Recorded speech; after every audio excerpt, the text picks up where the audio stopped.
यहाँ पर हम grammar based fill in the blanks देखेंगे जो कि एमपी बोर्ड की क्लास 12th सब्जेक्ट इंग्लिश के प्रैक्टिस सेट 1, 2, 3, 4 से लिए गए।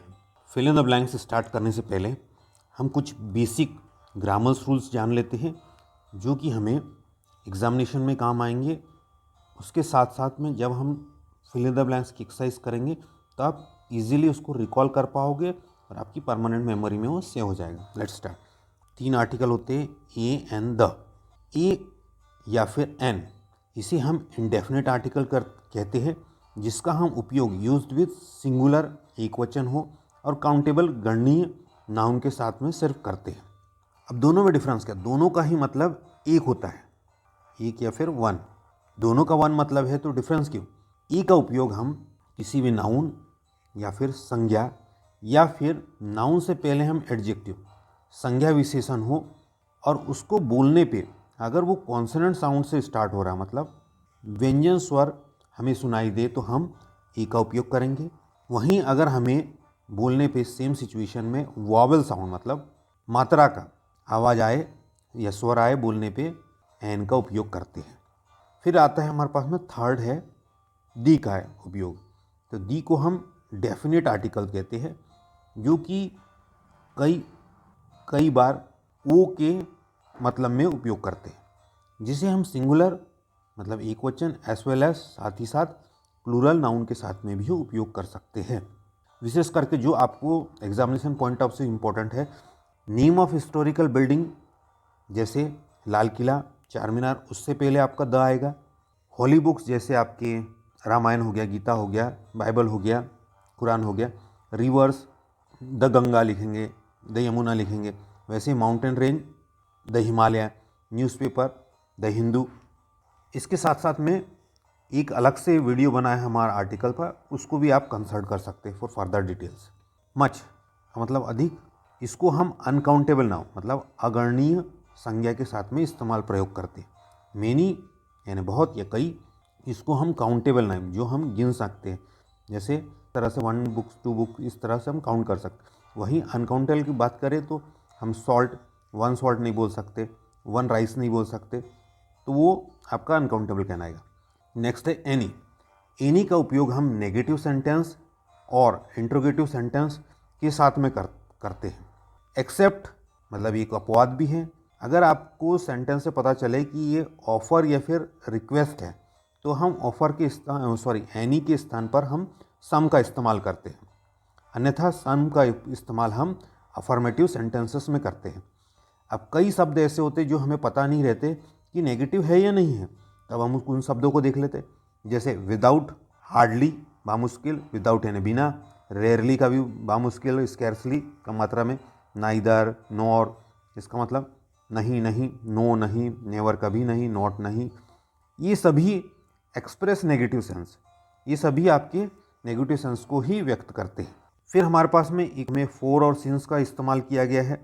तो जब भी हमारे पास में ऐसे सेंटेंस आए तो हमेशा उसमें helping verb has, have, had आएगा, प्लस वर्ब की थर्ड फॉर्म ही होना है, प्लस सिंस होगा। तो सिंस कब आएगा? जब हमारा पॉइंट ऑफ टाइम मतलब निश्चित समय हो, जैसे मॉर्निंग हो गया, अप्रैल हो गया, 1992 हो गया।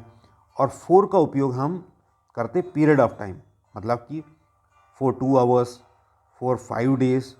नो सूनर जब भी आएगा आपके पास में तो उसके बाद में आपके पास में हेल्पिंग वर्ब आता है do, does, did, depending upon the subject, कौन सा सब्जेक्ट है हमारा। अगर पास्ट टेंस का है तो डिड आएगा, अगर हमारा subject singular number third person है तो डस आएगा, अन्यथा डू आएगा। नो सूनर के साथ में हमेशा हम देन, THAN, देन का ही उपयोग करेंगे। वैसे ही हार्डली अगर आया है तो हार्डली के साथ में हम वेन का इस्तेमाल करेंगे। ऐसे ही लेस्ट के साथ में शुड। ऐसे ही जूनियर आए तो उसके साथ में जूनियर 2 आएगा, सीनियर के साथ में 2 आएगा, प्रीफर के साथ में 2 आएगा, इन्फीरियर के साथ में 2 आएगा, सुपीरियर के साथ में 2 आएगा। कन्फ्यूज़न में आपको लग सकता है कि देन आएगा, लेकिन देन कभी नहीं आता, इन सभी के साथ में 2 ही आएगा। अब आगे हम 1 बाई हम फिल इन द ब्लैंक्स देखते हैं। 6th fill in the blanks में हम फर्स्ट एग्जाम्पल देखते, Suresh is blank boy who has got a place in the merit list. इसमें हमें आर्टिकल ए एंड द का उपयोग करना है। यहाँ पे अगर हमारे पास में सुरेश इज ब्लैंक बॉय तक ही अगर सेंटेंस होता तो हमारे पास में यहाँ पर ए आना चाहिए था, लेकिन ऐसा नहीं है। इसके बाद वाला जो वाक्य दिया हुआ है that is who has got a place in the merit list, इसका मतलब ये हो गया है कि जिसे मेरिट सूची में स्थान प्राप्त हुआ है, तो इससे ये विशेष बॉय बन जाता है, एक सामान्य बॉय नहीं है, जिसका नाम विशेष इसलिए हो गया क्योंकि उसका नाम मेरिट सूची में है। तो उस समय में हम द का इस्तेमाल करते हैं। तो यहाँ पे Suresh is the boy who has got a place in the merit list. कुछ क्वेश्चंस पहले आ चुके हैं या इनकी आने की संभावना है वो देखते। ही इज़ एन एमएलए, तो यहाँ पे हमें एमएलए को देखकर एन लगाना है। तो यहाँ पे जब भी हम एमएलए को साउंड करेंगे, प्रोनाउंस करेंगे, तो जब हम एम पढ़ते हैं तो पहले हमारा इस साउंड आता है। तो ये आपका एक मात्रा या फिर ये साउंड हो जाएगा। तो ये क्या साउंड हो गया हमारा, वावल साउंड हो गया या मात्रा का। तो इसलिए यहाँ पर हमारे पास में एन आ रहा है। ओके, नेक्स्ट देखते हैं। The Ganga is a Holi river. तो यहाँ पे गंगा क्या है, एक नदी है। तो that's why in front of this noun Ganga हम द का इस्तेमाल करते हैं, जो हम पहले डिस्कस कर चुके कि नदियों के सामने हम द का इस्तेमाल करते हैं। इज़ अ होली रिवर, अब रिवर यहाँ पे नदी है, उसके पहले होली हमारा एडजेक्टिव हो गया। तो अब हु को पढ़ने में हमें ह साउंड आता है, तो उस स्थान पे हम अ का इस्तेमाल करेंगे, अ होली रिवर या फिर ए का इस्तेमाल करेंगे। नेक्स्ट देखते हैं। The Gita is a sacred book. अब यहाँ पे जो गीता है, गीता क्या है, एक पवित्र ग्रंथ है, किताब है, तो इसलिए यहाँ पर हमारा द आया। Same situation, is a sacred book, एक पवित्र किताब है। Second, how blank time do you take to reach your school. अब यहाँ पे ऑप्शन है हमारा मेनी, मच, एनी। यहाँ पर अब क्वेश्चन ये है कि आपको कितना समय लगता है। तो यहाँ पे हमें टाइम को देखना है। टाइम क्या है, अनकाउंटेबल है, तो अनकाउंटेबल के सामने आपका मच आता है, तो यहाँ पे आंसर मच होगा। मेनी कब लगता है, मेनी लगता है काउंटेबल के साथ में, जिसको हम गिन सके। वहीं एनी नॉर्मली हमारा इंट्रोगेटिव और नेगेटिव सेंटेंस में आता है। ओके, तो यहाँ पर हमारा आंसर क्या हो गया, much. How much time do you take to reach your school. Third is हमारा he is good at English है, वह इंग्लिश में अच्छा है। नेक्स्ट देखते हैं। English is blank in many countries, speaking, spoken और स्पीक। तो इंग्लिश इज स्पीकिंग अगर मैं पहला बोलूँ तो इसका मतलब होता है कि इंग्लिश बोल रही है, तो ये हो नहीं सकता, इंग्लिश बोलती ही नहीं है। ईस है यहाँ पर, तो आपका इसके साथ में स्पीक नहीं आ सकता। नॉर्मली ईस है तो हमारा हेल्पिंग वर्ब ईज हुआ तो आईएनजी आना चाहिए, ये भी नहीं हो सकता है। तो हमारे पास में ऑप्शन बचता है spoken. English is spoken in many countries. Fifth देखते हैं। The man blank the police arrested last night is a big thief. The man यानी वह आदमी, पुलिस ने जिसे कल रात को गिरफ्तार किया वह बड़ा चोर है। हु यानी होता है कौन, हुस किसका, यहाँ पे क्या आएगा, हुम आएगा, जिसे या जिसको पुलिस ने अरेस्ट किया last night is a big thief. Then sixth, no sooner did the thief see the police blank he ran away. THEN आएगा देन, या फिर THEN दैन आएगा या सो आएगा।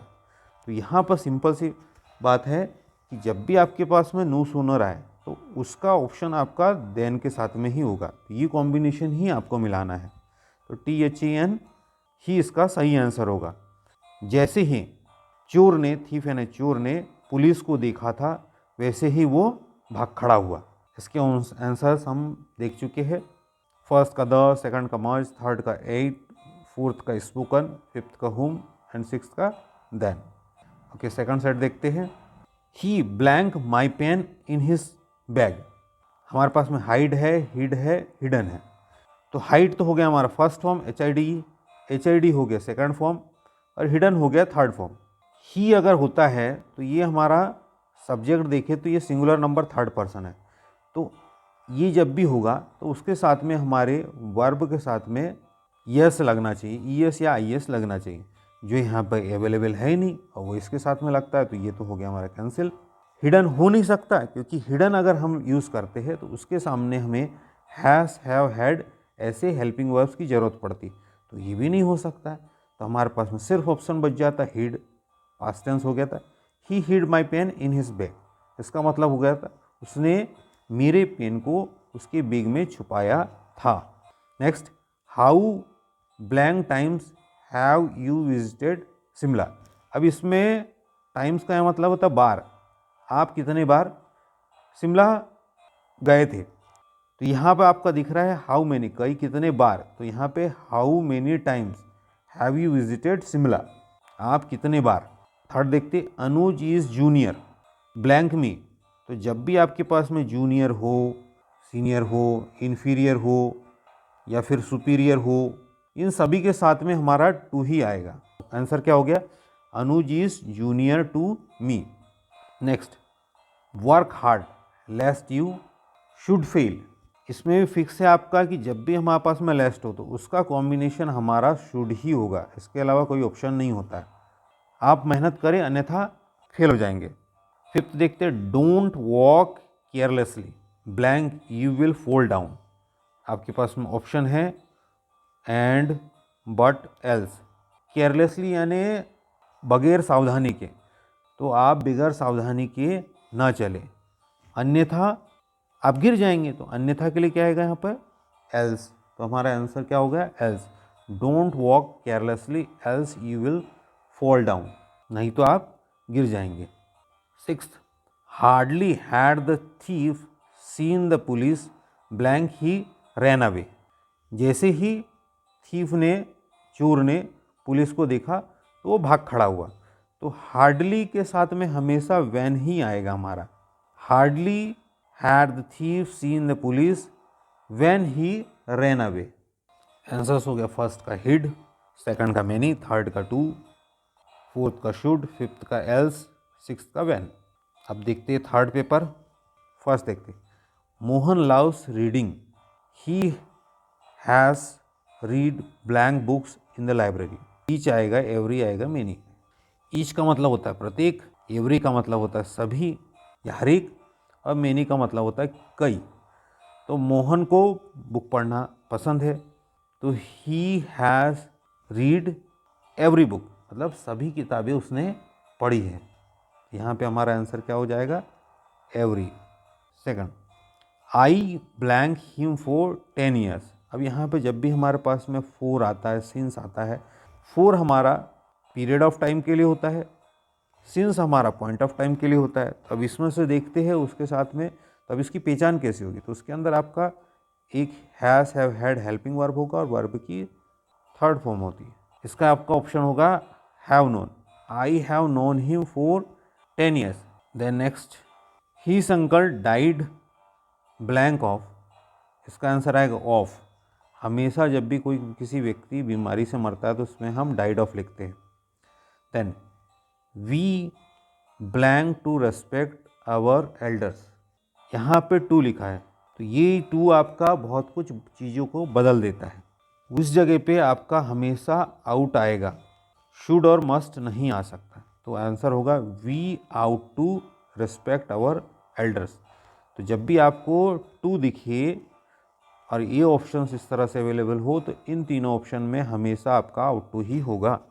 He could not win the match blank he played well. वह match नहीं जीत सके, blank he played well, वे अच्छे खेले थे। तो यहाँ पे ईफ है हमारा, दो है और एल्स है, तो यहाँ पे आपका उत्तर होगा दो। He could not win the match दो he played well.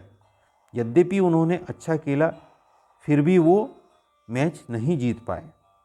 He teaches in blank university of Delhi. A है, एन है और द, इन तीनों में से एक आपको बताना है। अगर इसका ऑप्शन हमारा सिर्फ हम यूनिवर्सिटी थे, ही टीचर्स इन यूनिवर्सिटी, तो वहाँ पर हमारा सिर्फ ए आंसर होता। लेकिन अब ऐसा है नहीं, इसके साथ में ऑफ दिल्ली हो गया, तो ऐसी स्थान पर हमारा द आता है। He teaches in the university of Delhi. Fourth and last देखते हैं, I blank sing better when I was younger. क्या शुड आएगा, वुड आएगा या कुड आएगा। तो यहाँ पे पास्ट का दिख रहा है, और सकना के है।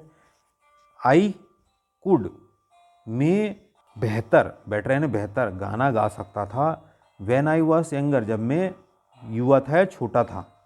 सेकंड, ही इज़ जूनियर, ये हम रिपीट हुआ है। जूनियर पहले भी देख सके कि जूनियर के साथ में टू आएगा, जूनियर टू, सीनियर टू के साथ में आपका टू ही आता, सुपीरियर टू, इन्फीरियर टू के साथ में। Third, they have hardly blank knowledge of English, यहाँ पे क्या एनी आना चाहिए आपका, सम आना चाहिए, मेनी आना चाहिए।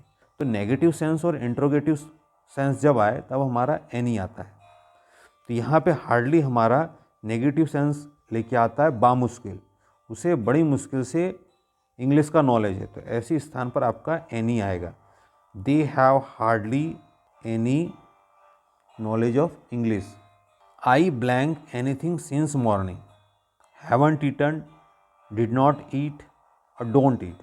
हैव प्लस वर्ब की थर्ड फॉर्म आनी चाहिए, तो क्या होगा, I haven't eaten anything since morning, मैंने सुबह से कुछ नहीं खाया है। Where is blank book that I give you yesterday, यहाँ पे वो किताब की बात हो रही है, that I give you yesterday. तो स्पष्ट हो जाता है कि कोई हम विशेष की बात करें, तो जब भी हम कोई विशिष्ट की बात करें या किसी निश्चित की बात करें या वही या फिर वह के सेंस में बात हो, तो उस वक्त हमारा द आता है। तो वेयर इज़ द बुक आएगा that I give you yesterday, वह किताब कहाँ है जो मैंने बीते दिन या फिर बीते कल में दी थी। Next, blank he work hard he failed, as soon as जैसे ही होता है। ईफ अगर, दो यद्यपि, तो यहाँ पे हमारा उत्तर आएगा दो, यद्यपि या दो ही वर्क हार्ड, यद्यपि उसने कठिन परिश्रम किया, ही फेल्ड, फिर भी वह फेल हो गया। आंसर हो गया हमारा could, two, third any, fourth में हैवंट रिटर्न, फिफ्थ में द, एंड सिक्स्थ में डू। Best of luck.